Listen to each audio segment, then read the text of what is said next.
Hello दोस्तों, नमस्ते भाई। तो आज 9 मार्च है। सीएचएसएल की फर्स्ट शिफ्ट कंप्लीट हो चुकी है 9 बजे से 10 बजे तक।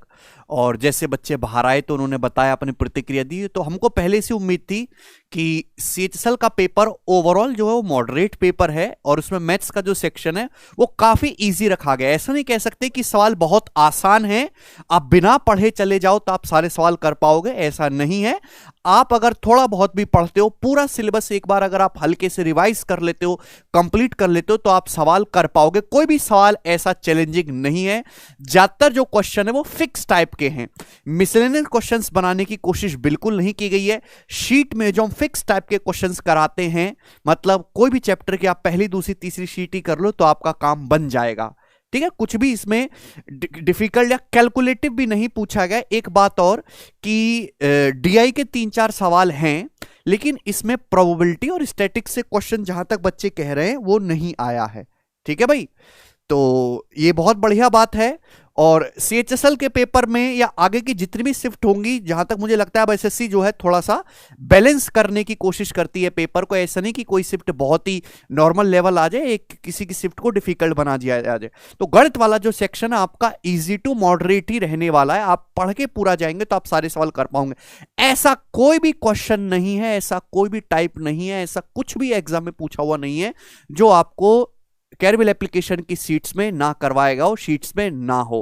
अगर आप हमारे टेलीग्राम चैनल की पीडीएफ डाउनलोड करके भी, जो हम लास्ट एंड टाइम पे प्रोवाइड करते हैं एग्जाम से पहले, कि आप एग्जाम देने से पहले इनको जरूर करके चले जाना। उसमें बहुत अच्छे अच्छे सवाल भी होते हैं। अगर आप केवल उनको भी करके चले जाते ना, मतलब लास्ट के 15 दिन भी अगर आप हमारे साथ यूट्यूब पे पढ़ ले, जो हम क्लास देते हैं एग्जाम से पहले, तो भी आप पूरा का पूरा पेपर अटेम्प्ट कर पाओगे, ऐसा नहीं है। ठीक है भाई। इंग्लिश थोड़ी सी अच्छी है। इंग्लिश में ज्यादातर क्या है, पीक्यूआरएस में बच्चे फंस जा रहे हैं। रीजनिंग में के भी 2-3 सवाल जो है वो बहुत ट्रिकी और कंफ्यूजिंग बच्चों को दे रहा है, जिसमें बच्चों को तकलीफ हो रही है। जीएस आपको पता ही है कि जीएस में बच्चे परेशान थे, हैं और रहेंगे। जीएस हमेशा से ऐसे भी परेशान करने वाली पूछी जा रही है, लेकिन गणित इजी है। टोटल स्कोरिंग है, अच्छे से पढ़ोगे तो पूरा कर लोगे। अब जैसे मैं कंपाउंड इंटरेस्ट की बात करूं, तो कंपाउंड इंटरेस्ट में बहुत कैलकुलेटिव सवाल प्रीवियस ईयर में आए हुए हैं। पिछले 2-3 सालों से टीसीएस ने इतने ज्यादा भयंकर भयंकर सवाल already compound interest, simple interest में पूछ रखे, जो बच्चों को अंदर से झकझोरने के लिए काफी है। लेकिन अभी जो कंपाउंड टेस्ट का सवाल पूछे वो स्टैंडर्ड रेट पे पूछा, और वो भी स्टैंडर्ड सबसे इजी 10%। आप अगर हमसे पढ़े तो मैं जानता हूं कि 5, 10, 15, 20, 25, 30 ये स्टैंडर्ड रेट होते हैं। इन पे पेपर में सबसे ज्यादा सवाल बनता है। तो मैं कोई इनमें फॉर्मूला सजेस्ट या टाइम खराब करने की आपको सलाह नहीं देता। मैं बोलता हूं कि इनके याद कर लो, 2 साल 3 साल का कितना कितना ब्याज बनता है। जैसे मैं आपसे बड़ा बेसिक साइज सवाल पूछूं कि भाई सपोज मैंने आपको 16,000 रुपए उधार दिए, ब्याज की दर मेरे दोस्त 10% पर एनम है, जो कि एनुअली कंपाउंड हो रहा है, और हम आपसे पूछते हैं 2 साल का ब्याज क्या होगा। अब इसे सभी बच्चे जानते हैं। 2 साल की बजाय हो सकता है आपसे तीसरे साल का ब्याज पूछ ले, हो सकता है आपसे 4 साल का ब्याज पूछ ले। तो बस आपको इतना बात पता होना चाहिए कि अगर 10% रेट है तो 2 साल का जो ब्याज होगा वो 21% होगा, 10-10 का सक्सेस। 10% रेट है तो 3 साल का ब्याज होगा 33.1% होगा। 4 साल का ब्याज होगा तो 46.41% होगा। ये आपको पता होना चाहिए। क्लियर, इसमें तो कोई दिक्कत ही नहीं। तो अब जैसे आपसे 2 साल का पूछा तो प्रिंसिपल 16,000 रुपए का 21% कर लेंगे। अब इसके भी आपके पास ऑप्शन है, गुणा करने की जरूरत नहीं है, आप ऑप्शन से मार्क कर सकते हो। तो ये 3 स्टैंडर्ड परसेंटेज आपको पता होनी चाहिए। ठीक है भाई, कर लेंगे ना। चलिए देखो, इनमें कुछ सवाल रिवील करने वाला है, बताने लायक कुछ है ही नहीं, क्योंकि ये सबको पता है ऑलरेडी। ये सीट्स में ऑलरेडी है, यूट्यूब पे हमने पहले करवा रखा है। तो इसका मतलब ये थोड़ा ना कि हमने पेपर आउट कर दिया। ये जानी जनाई बातें हैं भाई। ठीक है भाई, आपको कोई भी ट्राइंगल दे देगा मेरे दोस्त, जैसे लेट ABC कोई भी साइड, अगर किसी त्रिभुज की तीनों साइड आपको दे रखी है, तो बेस्ट तरीका क्या है एरिया निकालने का। देखिए, एरिया निकालने का जो तरीका है वो √S, S - A, S - B, S - C। Heron's formula सभी बच्चे जानते हैं, 9वीं क्लास से पढ़ते हुए आ रहे हैं, जहां S क्या है, सेमी पेरीमीटर है। ठीक है ना। अब इससे एक लेवल जैसा आपके आगे एग्जाम में पूछ सकता है, किसी त्रिभुज की तीनों साइड देगा और आपसे उसकी इन रेडियस पूछ लेगा, तो इन रेडियस क्या हो जाएगी, R = δ/S। सिंपल सी बात। जैसे मैं आपसे कहूं कि एक त्रिभुज की साइड जो है 10, 17, 21 है, तो आप मुझे उसकी अंतः त्रिज्या निकाल कर बताइए। तो आप देखिए इस कंसेप्ट से करिएगा। कर लोगे ना, ठीक है ना। जैसे ये मैंने दोनों आपको डायरेक्ट रटाए हुए हैं, एक तो 13, 14, 15 और 10, 17, 21। ओके, ये दोनों ऐसे ट्राइंगल हैं जो बहुत ज्यादा यूज होते हैं ज्योमेट्री में भी और 2D मेंसुरेशन भी, और बड़े बड़े सवालों में इनका हिडन रूप में भी इस्तेमाल होता है। 84 एरिया होता है, 13, 14, 15 बता रखा है, रेडियस 4 होती है, सभी बच्चों को पता ही है, ठीक है भाई। देखो ये बात सभी कंसेप्ट ये जानते हैं मेरे दोस्त कि sec प्लस 10 और sec माइनस 10 एक दूसरे के रिवर्स होते हैं। अगर मैं आपसे कहूं sec थीटा प्लस 10 थीटा जो है वो k है, तो आप मुझे बताओ sec थीटा माइनस 10 थीटा कितना होगा, जवाब दो। तो sec प्लस 10 और sec माइनस 10 दोनों एक दूसरे के रिवर्स होते हैं, ये 1/k हो जाएगा। ये कहानी sec प्लस 10 में नहीं, ये कहानी cosec cot में भी इस्तेमाल होती है। जैसे मैं आपसे ये पूछे लगूं कि यदि cosec theta plus cot theta जो है वो 25/13 है एग्जाम्पल के लिए, तो आप मुझे जरा ये बताओ कि cosec theta minus cot theta कितना होगा। तो हर कोई कर पाएगा सर रिवर्स करना, 13/25।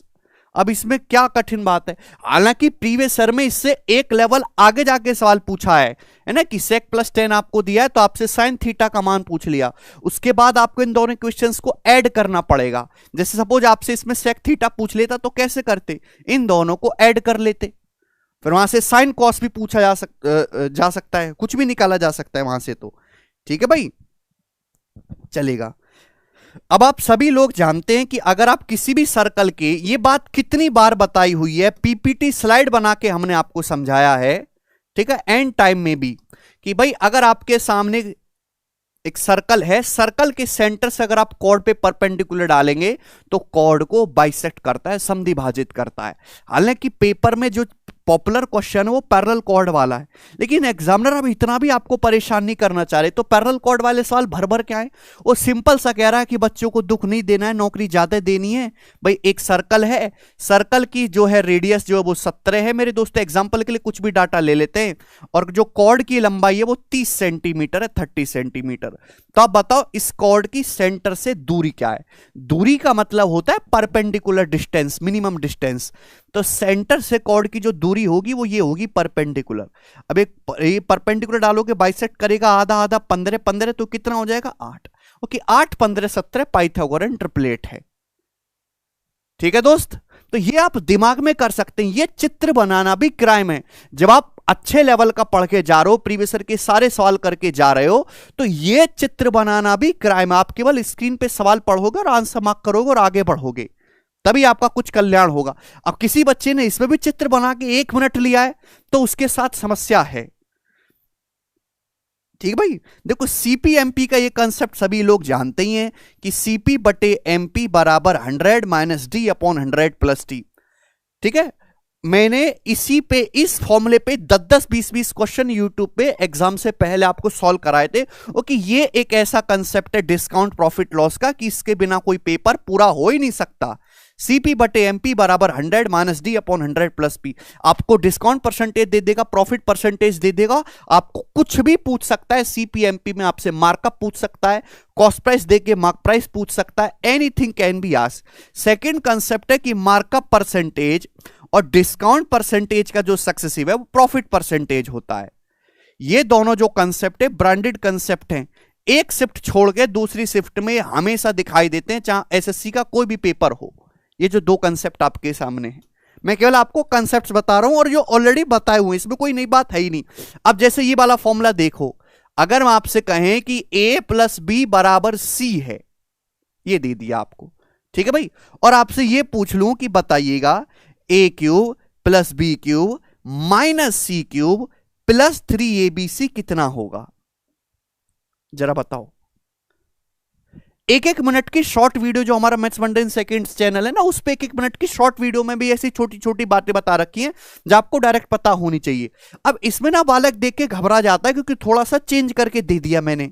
अब a plus B plus C बराबर 0, तो a cube plus B cube plus C cube minus 3abc क्या होता है, 0 होता है। बस यहां पे मेरे दोस्तों c को जब इधर लाएंगे तो माइनस सी, बस यहां c की जगह माइनस सी है। लेकिन एग्जामिनर आपको इतनी तकलीफ भी नहीं दे रहा, वो आपको सीधा सीधा कह रहा है, तो इसका मान भी 0 हो जाएगा। बताइए क्या तकलीफ है इसमें, है? अगर ऐसे सवालों में भी आपको मतलब गणित का सेक्शन ऐसा है कि आप 25 क्वेश्चन जो है 15 मिनट में कर सकते हैं आराम से, 15 मिनट से कम में ही कर सकते हैं, क्योंकि उसमें मिसलेनियस सवाल है ही नहीं, सारे फिक्स प्रीवियस ईयर के क्वेश्चन हैं जी। अब जैसे हम आपसे ये पूछें, रेशियो का बड़ा सिंपल सा क्वेश्चन आपसे पूछेंगे कि यदि P/Q बराबर R/S बराबर T/U बराबर 7/3 है, ये आपको हमने दे दिया। और बड़ा सिंपल सा सवाल मैं आपसे पूछूंगा, जरा सोच समझ के बताइएगा। 4P² minus 5R² plus 6T² upon 4Q² minus 5S² plus 6U², इसकी वैल्यू क्या होगी? जरा जवाब दीजिएगा। डिट्टो क्वेश्चन, बिल्कुल डिट्टो, बस यहां पावर 2 है, वहां पावर 3 है। हमने आपको समझाया हुआ है ऑलरेडी, बिल्कुल सेम डाटा के साथ। P/Q R/S T/U 7/3 है। देखो रेशियो ये क्या है, ये एक रेशियो है, जो मान P/Q का वही R/S का है, वही T/U का 7/3। अब आपसे चीज पूछे, बच्चे ना इसको देख के घबरा जाते हैं। देखो ना यहाँ पे ये सेम ही तो रेशियो है, P²/Q², बस यहाँ पे स्क्वायर है, तो आंसर भी क्या होगा 7/3 का स्क्वायर, 49/9 इस सवाल का आंसर हो जाएगा। इसमें कुछ है ही नहीं, ठीक है ना। बस आपको पावर पे ध्यान देना है कि रेशियो की जो पावर है वो चेंज नहीं होनी चाहिए। अच्छा, अब जैसे मैं आपसे पैसे बांटने वाला सवाल बोल देता हूं कि जो है ए किसी काम को मेरे दोस्तों 30 दिन में करता है, 30 दिन में, और बी एक दूसरा बंदा है जो सेम उसी काम को 24 दिन में करता है, 24 डेज में। यहां तक कोई परेशानी नहीं। अगर दोनों लोगों को मिलकर 27,000 रुपए दिए जाते हैं काम करने के, दोनों लोगों को मिलाकर 27,000 रुपए में ठेका दे दिया, तो आप मुझे बताओ ए को कितना पैसा मिलना चाहिए? और आप जानते हैं कि जो पैसा है वो डायरेक्टली प्रोपोर्शनल है एफिशिएंसी के, कार्य क्षमता के। जो आदमी जितना काम करेगा उसको उतनी ज्यादा एफिशिएंसी, जिसकी जितनी ज्यादा एफिशिएंसी उतना ज्यादा पैसा। प्राइवेट में ज्यादा चीज लागू होती है, सरकारी में नहीं लागू होती है, ठीक है भाई। अब यहां पे टाइम का उल्टा एफिशिएंसी, अगर ए 30 दिन में कर रहा है, 24 दिन में कर रहा है, तो टाइम का रेशियो क्या है मेरे दोस्तों? 5/4, 6 पंजे 30, 6 चौक 24। तो एफिशिएंसी का रेशियो उल्टा हो जाएगा ना, 4/5 ए और बी की। तो ए को पैसा भी कितना मिलना चाहिए? 27,000 रुपए का 4/9 ए को मिलना चाहिए, यानी कि 12,000 रुपए है। 12,000 ही देंगे ना, 12,000 रुपए दे दो ए को। बताओ क्या दिक्कत है इस सवाल में? एक भी ढेले की इसमें दिक्कत नहीं है, ठीक है जी। ये सारी बातें आपको करवाई हुई हैं। चक्के वाला सवाल है भैया, चक्के वाला कि कोई पहिया, बस मैं आपको छोटी सी बात बता रहा हूं, जब भी कोई पहिया चक्कर मारता है ना, तो एक राउंड में जितने पहिए की सरकमफ्रेंस होती है वो उतनी दूरी जाएगा। जैसे पहिया है, इसकी रेडियस आर दे दी, पूछ लिया कि बताओ 10 चक्कर में पहिया कितनी दूरी जाएगा। तो बड़ा सिंपल सा कंसेप्ट है, लेकिन बस फर्क क्या है कि पहले थोड़ा कैलकुलेटिव पूछा गया, अब थोड़ा इजी डाटा के साथ है। भाई जब भी कोई पहिया एक राउंड पूरा करता है तो जितनी उसकी परिधि होगी उतना चक्कर मारेगा। अगर पहिए ने n राउंड पूरे किए तो n राउंड में कितनी दूरी जाएगा? इतनी दूरी जाएगा, बस ये है। बस ध्यान ये रखना कि आपको ना रेडियस सेंटीमीटर मीटर में कन्वर्ट करनी पड़ सकती है सवाल के हिसाब से, जो ऑप्शन है उसी में आपको यूनिट्स रखनी है, ठीक है ना, क्योंकि बच्चे यूनिट्स रखने में भी बहुत ज्यादा गलती कर देते हैं। अब जैसे हम आपसे बड़ा बेसिक सा सवाल पूछेंगे, जरा ये बताओ कि यदि कॉट ए बराबर मेरे दोस्त आपका 24/7 है, तो तुम जरा मुझे ये बता दो कि साइन स्क्वायर ए कितना होगा? साइन स्क्वायर ए। अब एग्जामिनर इतना दयालु है कि वो साइन 2a भी नहीं पूछ रहा, बच्चों से फॉर्मूला भी नहीं लगवाना चाह रहा कि क्यों फॉर्मूला लगवाएं, वैसी नौकरी दे देते हैं, केवल साइन स्क्वायर ए सेम एंगल में ही पूछ रहा है। हालांकि कम से कम सवाल ये होना चाहिए कि साइन 2a, आपको थोड़ी मेहनत तो करनी पड़े। अब कॉट ए 24/7 है, आप अच्छी तरीके से जानते हैं कि कॉट क्या होता है भाई, हमारा बेस बटे परपेंडिकुलर। तो 24/7 25 सीधा सीधा ट्रिपलेट लग रहा है, 25 आपका हाइपोटीनस हो जाएगा। अब साइन क्या होता है मेरे दोस्तों? परपेंडिकुलर बटे हाइपोटीनस, यानी कि 7/25 का होल स्क्वायर मेरे दोस्त, यानी कि 49/625 इस सवाल का आंसर हो गया। बताओ इसमें क्या दिक्कत है? अगर आपसे सपोज अगली शिफ्ट में या किसी में इसी तरीके से कोई रेशो देके ये पूछ लिया जाए साइन 2a या कॉस 2a, तो आपको फिर यहां पे कंसेप्ट लगाना होगा कि साइन 2a बराबर 2 tan a upon 1 plus tan square a। आपको कॉट दे रखा है या टेन दे रखा है, एक ही बात है, यहां से साइन 2a आ जाएगा। आपसे कॉस 2a भी पूछ सकता है भाई, तो चाहे आपको कॉट ए दे रखा है ना, पलट के tan ए आ जाएगा। तो cos 2a का कंसेप्ट 1 माइनस tan स्क्वायर ए अपॉन 1 प्लस tan स्क्वायर ए। ठीक है भाई साहब, इसमें क्या तकलीफ है? कुछ भी नहीं है। तो ये आपको 2a और 3 एंगल के फॉर्मूले पता होने चाहिए, फॉर्मूले आपको पता ही होंगे। ठीक है भाई।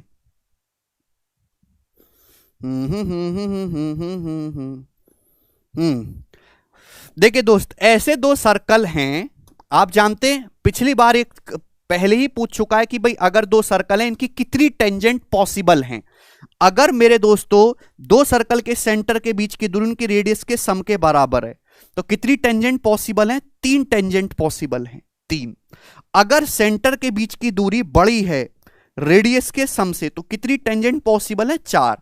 जैसे कि यहां पे केंद्रों के बीच की जो दूरी है वो त्रिज्याओं के योग से ज्यादा है, तो यहां पे देखो 2 ऐसी तिरछी हो जाएंगी और 2 ऐसे सीधी सीधी हो जाएंगी, 4 टेंजेंट पॉसिबल हैं।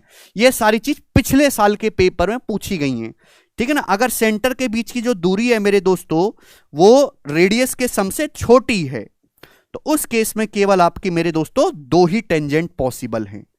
अगर सेंटर के बीच की जो दूरी है वो रेडियस के डिफरेंस के बराबर है तो इस केस में एक ही कॉमन टेंजेंट पॉसिबल है। ये पता होनी चाहिए।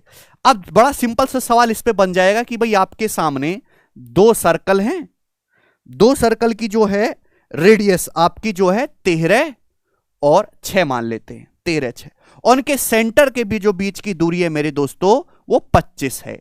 तो बताओ कॉमन टेंजेंट। अब कॉमन टेंजेंट भी 2 टाइप की होती हैं, है ना। जब अब यहां पे दोनों ही पूछ सकता है। अगर आपसे डायरेक्ट कॉमन टेंजेंट पूछेगा तो डायरेक्ट कॉमन टेंजेंट है ये वाली, और डायरेक्ट कॉमन टेंजेंट का फॉर्मूला होता है under root of D square minus R1 minus R2 का होल स्क्वायर।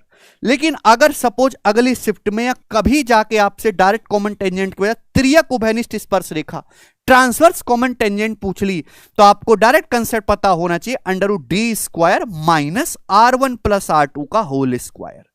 क्लियर।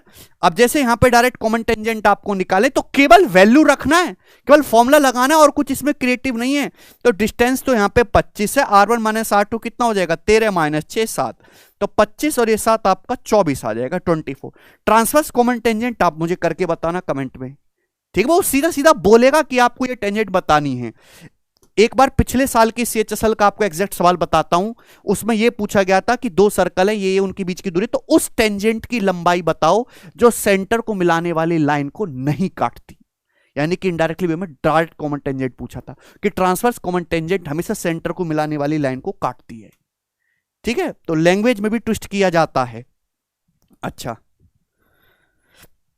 आपको कुछ कठिन लगा इसमें? कुछ भी कठिन नहीं है मेरे दोस्त।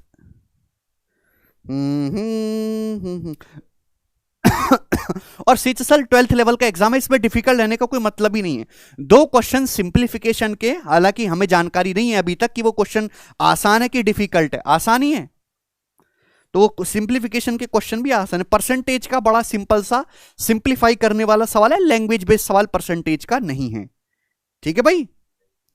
DI डाटा इंटरप्रिटेशन के तीनों सवाल है इजी, कैलकुलेटिव बिल्कुल भी नहीं है। और ऐसा कुछ भी बताने लायक नहीं है कि आपको बता के उसका कोई फायदा हो। आपने सब कुछ पहले से पढ़ा हुआ, अगर आपने ढंग से तैयारी की है 6-7 महीने लग के। ठीक है भाई। तो जो अगले शिफ्ट वाले हैं वो बिल्कुल ठीक है, सिली मिस्टेक करने से बचें। कभी कभी एग्जाम में क्या करता है, लास्ट की लाइन में हल्का सा चेंज कर देता है। जैसे अब किलोमीटर पर आवर में आंसर निकालना है तो उसने पूछ लिया मीटर पर सेकंड में, और वो जानबूझ के ऑप्शन वो देता है कि भैया किलोमीटर पर आवर वाला, बच्चे उसी को मार्क कर देते हैं। सिली मिस्टेक बिल्कुल नहीं करनी। All 25 questions are doable. मेरी सलाह है कि मैथ्स में आप अपना टाइम बचा के जो रीजनिंग के 2-3 सवाल कठिन आ रहे हैं उसमें दीजिए। ठीक है ना, बड़े सवाल जो आ रहे हैं, और इंग्लिश के PQRS वाले सवाल 3-3, 4-4 लाइन के आ रहे हैं, उनको ढंग से पढ़ने में अपना समय इन्वेस्ट कीजिए। ठीक है भाई। तो best of luck for your next shift. Paper में कुछ भी ऐसा नहीं आने वाला, लेवल यही रहेगा जैसे मैंने आपको समझाया। इन्हीं कंसेप्ट, ये सब रिपीटेड कंसेप्ट है, ये कोई ऐसा नहीं कि कभी कभार आते हो, ये हर बार आने वाले हैं और बार बार यही आएगा। ठीक भाई, चलिए धन्यवाद, बाय।